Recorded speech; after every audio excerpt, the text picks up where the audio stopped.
دەستکەوتەکانی ئیدارەی سربەخۆی سۆران لە 14 ئەیلولی 2021 قەزای سۆران وەک ئیدارەیەکی سربەخۆ لەلایەن ڕێزدار مەسرور بارزانی سەرۆکی حکوومەتی هەرێمی کوردستان ڕاگەیەنرا و هەڵگورد شێخ نەجیب بە سەرپەرشتیاری ئیدارەی سربەخۆی سۆران دەستنیشان کرا.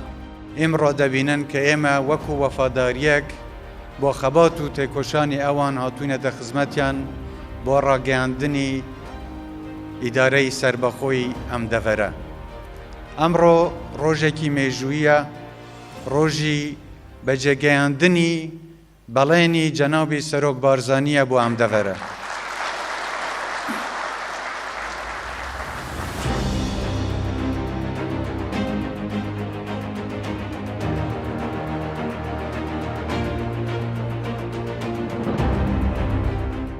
ئەم ئیدارەیە بە یەکێک لە دەستکەوتە زێڕین و گرنگەکانی کابینەی نۆیەمی حکوومەتی هەرێمی کوردستان دادەنرێت.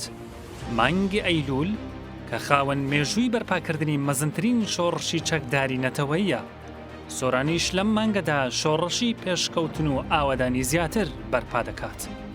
سۆران لە مێژووی خۆیدا یەکەمین جارە بە پاڵپشتی ڕاستەوخۆی سەرۆکی حکوومەتی هەرێمی کوردستان هەڵمەتی ئاوادانی لە کەشێکی ئارامدا بەڕێوە ببات و بەر لە وەرزی سەرما زۆرترین پرۆژە بخاتە خزمەت دانیشتوانەکەی.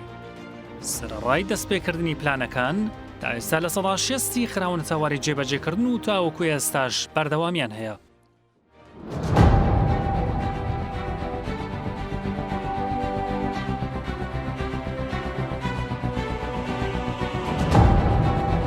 هەز بە گۆڕانکاریەکی زۆر لە شاری سۆرانەکە بە تایبەتی ڕێگاومانەکان ئیشەڵا لە ساڵی داهاتوودا گۆڕانکاریەکی زیاترە بینین.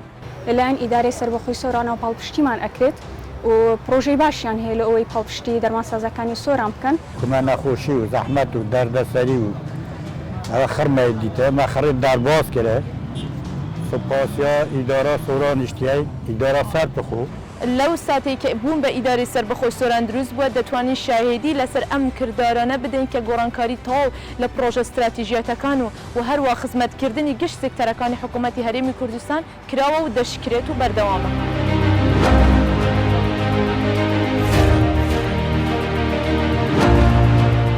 ڕۆسەی چاکسازی کا بەشێکە لە کارنامەی کابینەی نۆیەمی حکوومەتی هەرێمی کوردستان. ئیدارەی سەربەخۆی سۆران هەوڵی جددی داوە بۆ جێبەجێکردنی پرۆسەکە.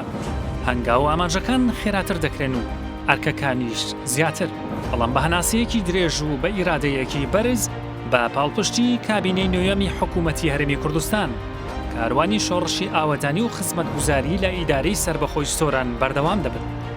ساڵێکی تر و لەم کاتەدا دەستکەوت و ئەنجامەکان دەبینن.